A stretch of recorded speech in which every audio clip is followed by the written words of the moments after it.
Football was my life really from the day I was born.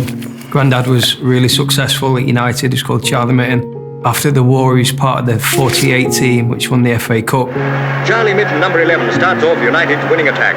And from Rowley's pass, Stan Pearson scores the goal that gives Manchester the cup. So he used to tell me stories of he bought a house on Seymour Grove in Old Trafford, and match days he'd leave his house at 1:15 with his boots in his hand and just walk up Seymour Grove with the fans. All the best, Charlie, go and take the mickey again like you do. He played left wing, they called him the penalty king, he never missed a penalty. He was the first person to score 3 penalties in a game, and before he took the last penalty, he told the keeper where he was going to put it. I'm not sure why he'd do that, but confidence is good, I guess. My own personal football journey began when I went to United at age of 10. Best years of my life, loved it. At 16, I'll never forget, it was a huge day. My coach at that time was Nobby Stiles. Obviously Nobby's a ledge in the World Cup with England, just an absolute hero. I'll never forget, the phone rang, no mobiles, so it was a landline. Mum answered it, and she said, oh, that was Nobby. He said he's had a tough evening, having to tell some lads that they're not getting contracts, but he's pleased to say that United want to offer you a 2-year deal. So that was me, I was on the ceiling, couldn't believe it. My life was, I'm a footballer, no one else can tell me otherwise.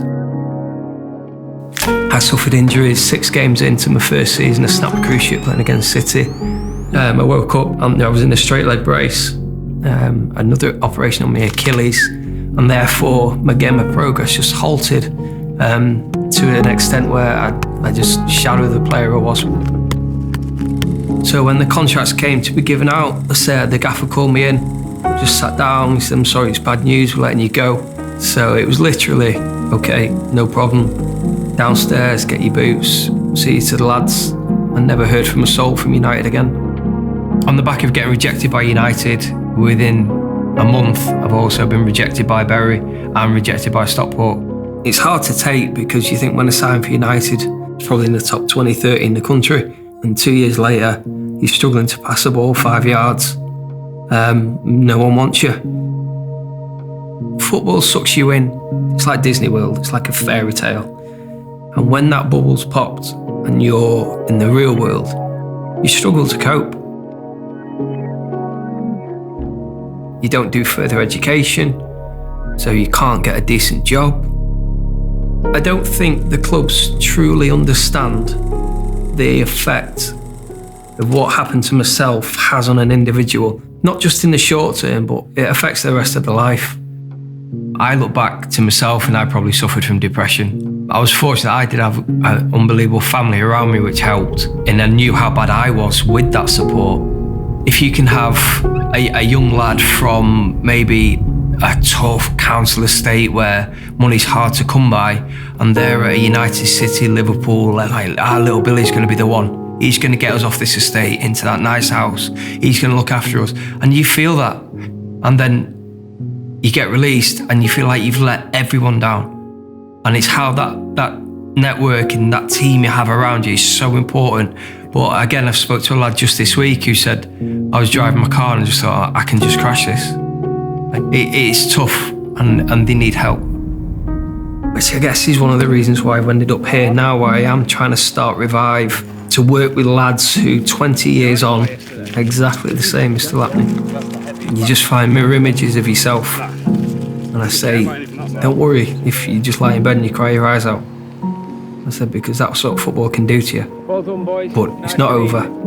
But you got to think, why am I here? Why have I got here? We'll probably spend 3 weeks in the gym. We'll then work with a couple of agents to get these lads opportunities and make sure it's the right opportunity. At Revive, we're not just say, right, you're not going to be a footballer, that's it. We work with another company who can offer workplace apprenticeships. And they can think, right, what industry could you be in? What sort of job could you look to get? Big Dev came to me, being released after 12 years at United. He won't mind me saying he was in a bit of a dark place. Great kid, really, really good lad, think the world of him. And the lad really applied himself really, really well. Took him to watch Salford on the Saturday, he went in on the Monday and he signed a deal. He played in a playoff final at Wembley, and 2 assists, gives me chills. That's what it's all about for me. Reviv's been massive for me. It's helped me fall in love with football again. I enjoy working out there with the lads with the ball, getting them fit, getting them strong. It's got me back to where I was when I was a kid, where you get the balls out and you're out there and you're playing head tennis with them, and it's just, for me, it's the best game in the world and the worst game in the world.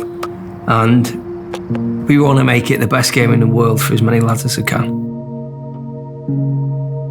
Money's a huge thing in football, especially what we're going through at the minute.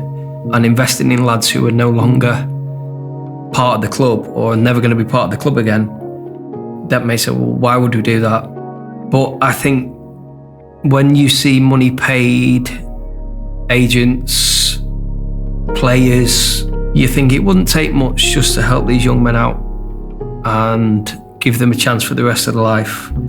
So I think the organisations, PFA, Premier League, Football League, need to look at it. If I'm being really brutal, I think soon a lad is going to walk out straight of a football club and walk straight in front of a train. And I think until that happens, the clubs aren't going to do anything. And that is what I'm trying to prevent.